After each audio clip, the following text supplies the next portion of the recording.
안녕하십니까. 저는 오늘 여의도 연구원에서 주최하는 정책 세미나 진행을 맡은 이종인 경제정책실장이라고 합니다. 반갑습니다. 지금부터 2019년도 국내외 경제 전망과 한국 경제의 과제라는 주제를 가지고 여의도 연구원에서 주최한 정책 세미나를 시작을 하겠습니다.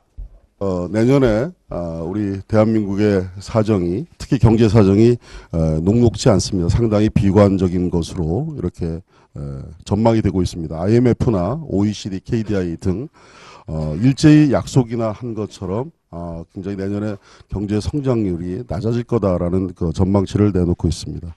우리 김병준 비대위원장께서 우리 아이노믹스를 브리핑하시면서 진단을 하셨듯이 퍼펙트 스톰이 우리 대한민국에 덮쳐오고 있는 것은 아닌가라는 우려를 하지 않을 수가 없습니다.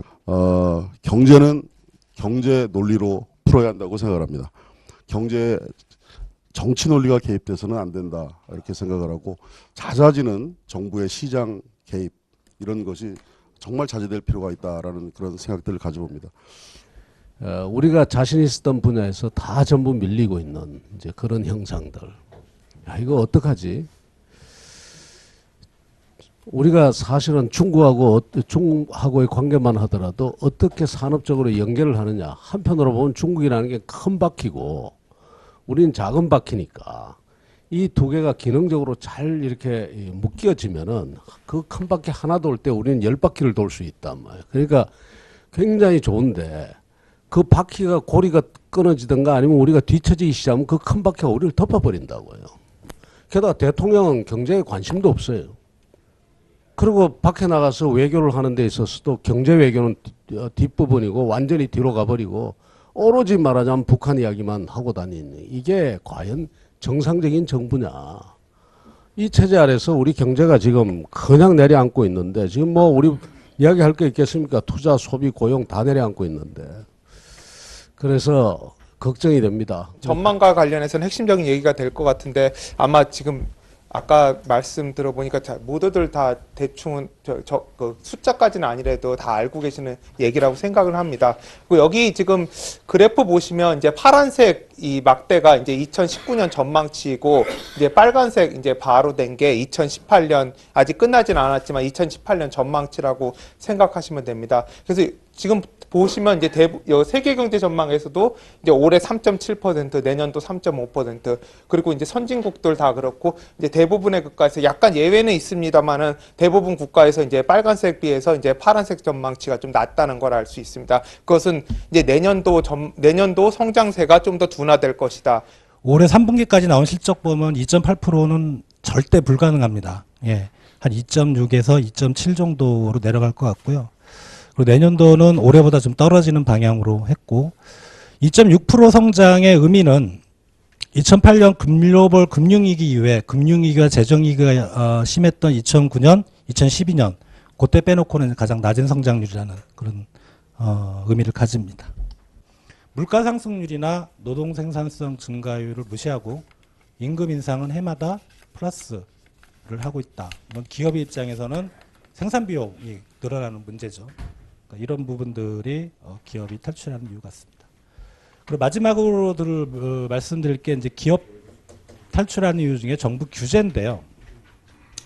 WEF가 정부 규제에 대해서 얼마나 부담을 느끼는지 각국에 대해서 이제 서베이를 한 건데, 2007년만 보시면 저희가 8등입니다. 그러니까 순위가 높을수록 좋은 건데 주요 경쟁국들보다 순위가 높습니다. 근데 글로벌 금융위기가 갑자기 떨어졌고요. 최근 보시면 저희가 79등이고요.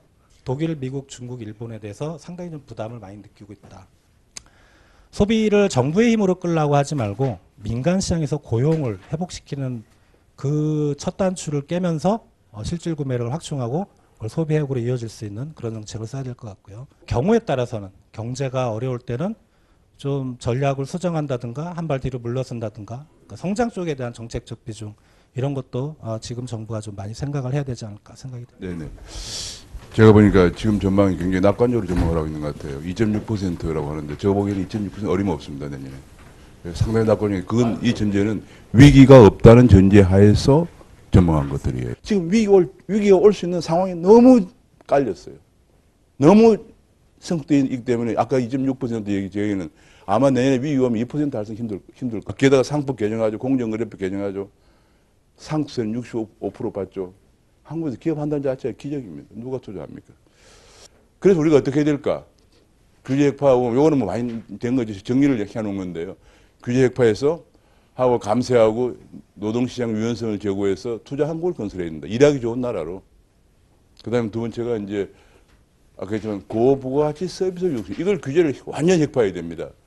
고부가치 서비스만 육성해도 70만 개 일자리가 생깁니다. 금융 부분에 규제만 없어도 50만 개 일자리가 생긴다는 보고서가 나와 있습니다. 그래서는 경기 순환 사항이 어떻게 되느냐 한때 자 내년도 한국 경제 입장에서 상당히 어려운 부분은 세계 경기가 10년 동안 장기 호황이 꺾인다 하는 이 입장에서 세계 경제를 바라봐야 된다는 걸 말씀드리겠습니다. 근데 한국은 지금 대외적으로 오면 노조가 경우에 따라서는 대통령 위에 있다 이런 얘기를 많이 합니다.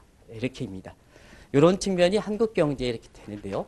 지금 이런 측면에서 한국 경제의 가장 큰 문제는 국제 지위가 높이지 못한다는 겁니다.